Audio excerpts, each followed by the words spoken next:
ropes in a tree all night. It hung there and sang. And those who heard it felt a hurt in their hearts and thought they were hearing the song of a night bird. They sat up in their beds and they lay back down again.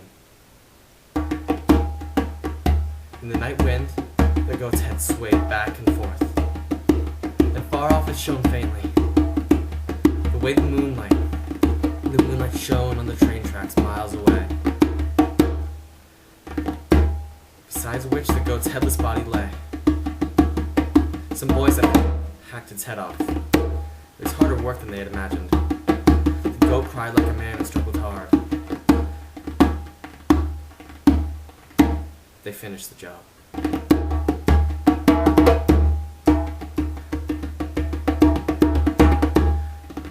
They hung the bleeding head there by the school and ran off into the darkness. The darkness that seemed to hide everything. The head hung in the tree, the body lay by the tracks. The head called to the body to the head. They missed each other. The missing grew large between them until the head pulled the heart right out of the body. That drawn heart flew toward the head. Flew as the bird flies back to its cage and the familiar perch from which it trills. Then the heart sang in the head, softly at first, and then louder. It sang long, long and low until the morning light came over the school and over the tree.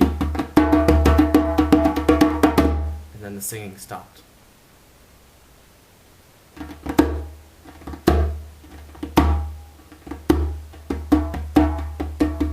The goat had belonged to a small girl.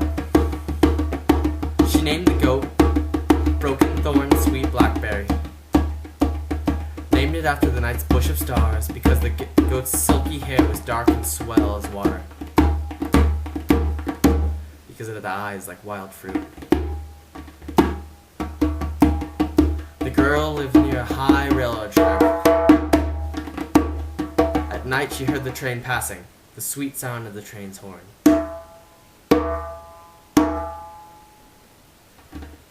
Pouring softly over her bed.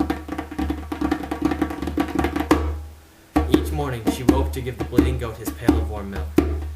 She sang him songs about girls with ropes and cooks and boats. She brushed him with a stiff brush. She dreamed daily that he would grow bigger. And he did. She thought her dreaming made it so. But one night, the girl didn't hear the train's horn. And the next morning, she woke to an empty yard. The goat was gone. Everything looked strange. It was as if a storm had passed through while she slept.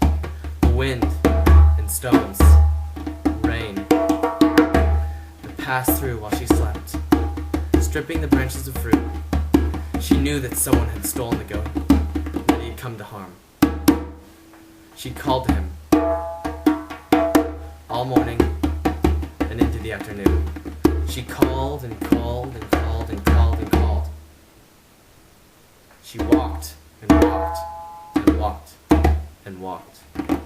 In her chest a bad feeling, like the feeling of stones gouging the soft undersides of her bare feet. Then someone found the goat's body. By the high tracks, the flies, already filling their soft bottles at the goat's torn neck. Then someone found the head. Someone found the head, hanging in the tree by the school. They hurried to take these things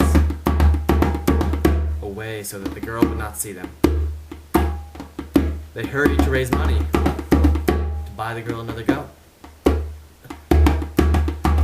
They hurried to find the boys who had done this, to hear them say, It was just a joke. A joke, a joke, a joke. It was nothing but a joke. But listen, listen, listen. Here's the point. The boys thought to have their fun and be done with it, but it was harder work than they had imagined. This silly sacrifice. But they finished the job. Whistling as they watched their large hands in the dark. What they didn't know was that the goat's head was already singing. Behind them in a tree. What they didn't know was long after the ropes were down, they learned to listen. Pail after pail, stroke after patient stroke. They would wake in the night. They would wake in the night. They would wake, wake. Thinking they were hearing the wind in the trees. Or a night bird. But in their hearts, beating harder.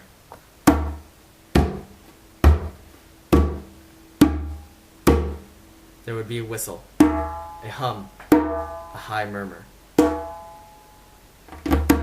The low song of a lost boy sings, remembering his mother's call. Not a cruel song, no, no, no, not a cruel song at all. This song is sweet. It is sweet. It is sweet. Sweet, sweet, sweet. The heart dies. The heart dies. Dies of this sweetness.